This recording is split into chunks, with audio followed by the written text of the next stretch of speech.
difficult decisions are coming. He's ruled out plenty of other taxes, but he won't, he can't, he will not rule out the death tax. It's a tax that the public has rejected, not once, not twice, but 4 separate times. Yet still Andy Burnham seems to return to it. Why? Not just because he wants to change social care, no. If that was his sole aim, there are other ways to fund it, like cutting foreign aid or benefits for migrants. No. He's shown again and again that he thinks the savings that you've earned. Originals, I'm Emily Carver. Please do give this video a like and subscribe to our channel for more content like this, and do leave a comment. Let me know what you think. No matter how little that you've scrimped and saved for, that you've been taxed on, whether you're rich or poor, he says the taxman deserves a bit more. No one doubts that Andy Burnham possesses more charm than Keir Starmer. I know that's a low bar. But have we stopped to ask, what is he actually selling? On the big questions so far, there's a bunch of false promises and fantasy ideas that he can fix social care and worry about the costs another time, or that he can grow the economy in every postcode for British people, but water down immigration reforms to let in some more cheap migrant workers. And finally, that 700 people can cross the channel in small boats yesterday, tens of thousands this year, and that means his government's plan is actually working. He's like Labour's answer to the Pied Piper. He's playing an enticing tune, but actually leading them and our country into more desperate trouble. I'm not surprised that Nigel Farage was the only party leader that Andy Burnham wouldn't invite to discuss his idea. Despite the fact that reform provides £8 billion of social care through the 30 councils that we run. Because Andy Burnham knows, rightly to be fair, that Nigel will never go along with a betrayal of people who've paid in their whole lives. And make no mistake, that is what Andy Burnham is planning to do. That is the purpose of the talks that the other parties are now engaged in. Andy Burnham says that difficult decisions lie ahead. But let's be honest, that is Westminster politicians speak for tax rises lie ahead. Why not just be straight with people? Going after hard-working Brits on modest salaries with only a little in savings is the exact opposite of what reform stands for. We stand for protecting British workers and putting them first. And as people begin to consider what this means for them and their family, many will understandably be very worried. Why can't he be straight with them? Why can't he just say what he is actually planning to do? Why cause them all this uncertainty and worry? Let me tell you how a universal death tax would actually work. Why this is a cruel and punitive tax. Today, whatever its faults, and clearly inheritance tax has many, it at least has a threshold. So that means that the pressure builds on number 10 as public demands urgent relief on personal tax allowance. A quiet crisis is looming across the United Kingdom, one that touches every single household, every monthly payslip, and every fixed-income pensioner quietly calculating their weekly budget. The ticking clock is growing, and the pressure on Prime Minister Andy Burnham to dismantle what many are calling a deeply unfair system is mounting by the day. Welcome to Britain Underneath, where we peel back the polished layers of Westminster politics to reveal the real economic realities driving the nation. Before we dive into the heart of this fiscal battle, please take a brief moment to subscribe to the channel and hit that notification bell. Your ongoing support empowers us to bring you rigorous, unfiltered British political analysis every week. Now, Let us examine the numbers. At the centre of this storm lies an official petition hosted on the Parliament website calling for a dramatic raise in the personal tax allowance from its current frozen level of £12,570 up to £18,000. The public clock is relentlessly ticking down toward a strict deadline on September 30th. The petition is surging toward the 100,000 signature threshold. Once it crosses that marker, Parliament is compelled to consider it for a formal debate in the House of Commons. Should that happen, the Treasury will no longer be able to hide behind written statements.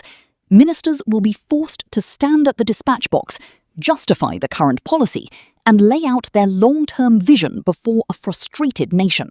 That if you saved a little over the years, hundreds of pounds, a few £1,000s, or indeed a larger amount, up to £325,000 as an individual, you can pass that on to your family.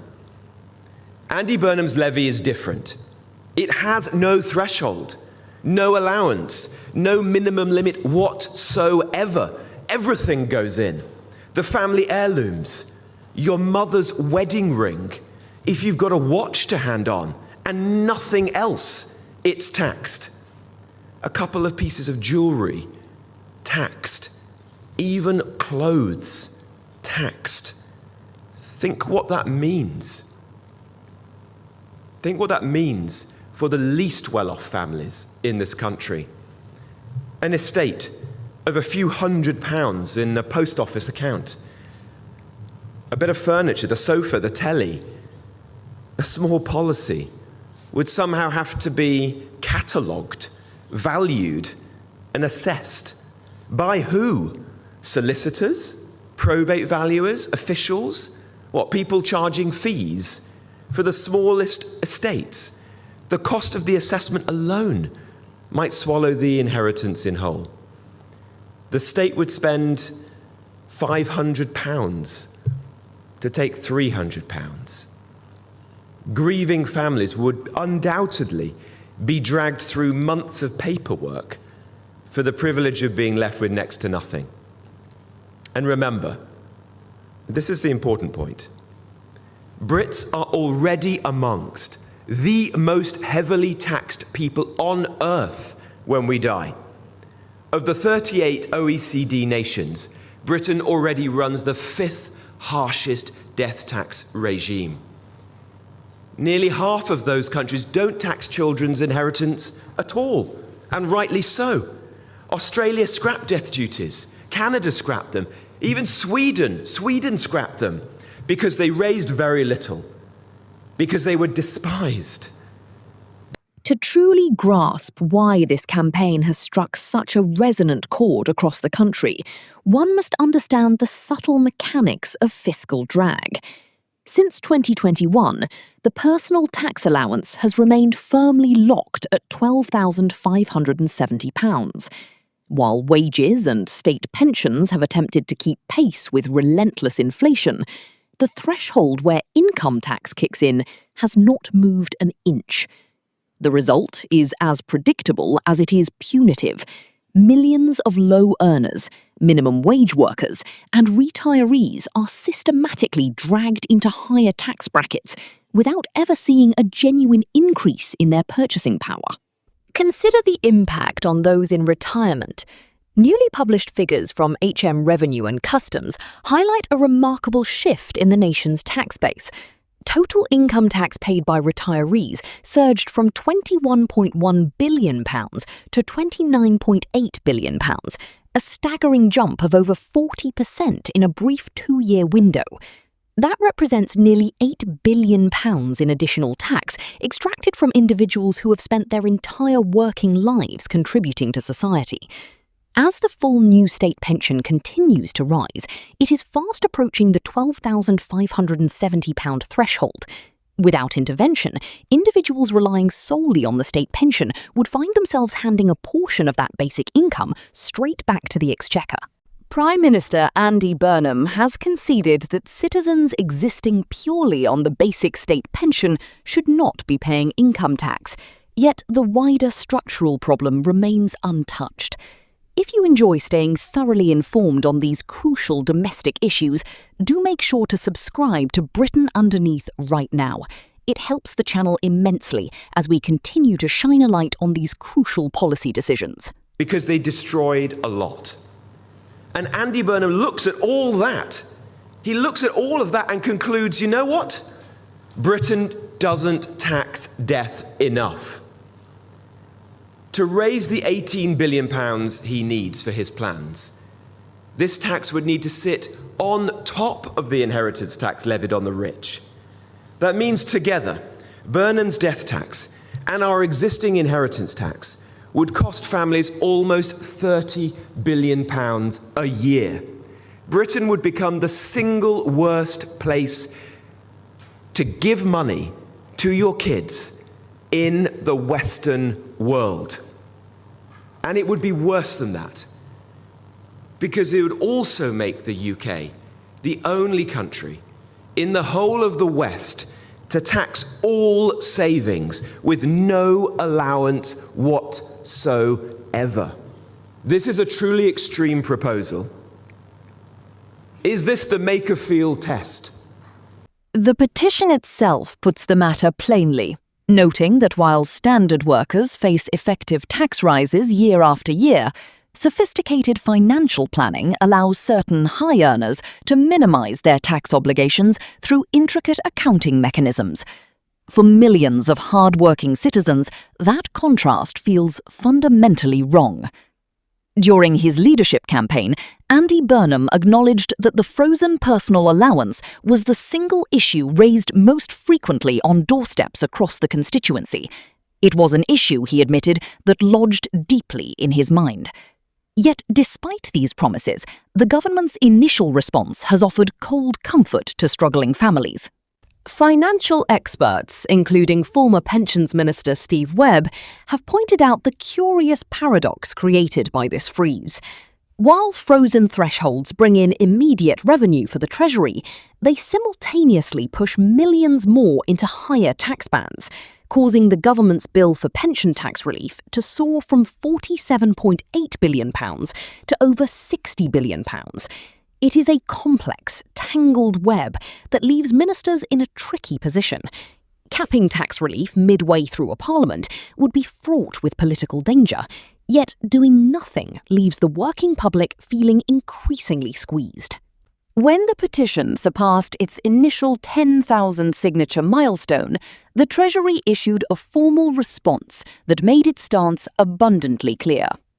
Increasing the personal allowance to £18,000, the Treasury argued, would carry a monumental price tag, exceeding £40 billion annually. Whitehall maintains that such a move would deliver greater cash benefits to higher earners than to basic rate taxpayers, while stripping vital funding away from essential public services like the NHS and state education. The current freeze, extended through the end of the decade, remains the government's preferred tool for stabilising public finances. Is Robert Jenrick. He's Reform UK's Treasury spokesperson. Robert, good morning. Thank you so much for joining us on GB News. Were you surprised by the appointment of John Healey as Chancellor? Well, hi, good morning, Miriam. Not especially. Look, I think that John Healey's a good man. He'll work hard. The question is whether that's enough. And, you know, he was last in the Treasury when he was Gordon Brown's junior minister, and we all know how that went. On the strength of this morning's announcement from Andy Burnham, I think the answer is they're going to go an inch when actually the public want them to go a mile. This is just tweaks around the edges. They're announcing a cut of VAT from energy bills, which in fact only applies, remember, to electricity bills. So any of your viewers who have a gas boiler, not going to help them at all. This is a policy that Reform said in March and was decried at the time by the Labour Party. But of course, we were going to go much, much further, and we will go further in our first budget. Instead of saving people 45 quid, which is the equivalent of half a Mars bar or a second-class postage stamp every week, we want to save £200 by not just scrapping VAT, but also all the green levies and taxes that have been ladled on to people's bills by stealth. And that would make a much bigger difference to people who are really hard up at the moment. Take a breath, because the political landscape is moving fast, and staying informed is your best defence in navigating these financial shifts. As the September deadline approaches, the public appetite for genuine tax reform shows no signs of waning. Whether Number 10 will yield to the mounting pressure or hold its ground remains the key question of this parliamentary term. Thank you for watching Britain Underneath. Please support our work by subscribing to the channel and watching our content through to the very end. It truly makes all the difference. Stay informed, stay critical, and join us for our next deep dive into the policies shaping modern Britain.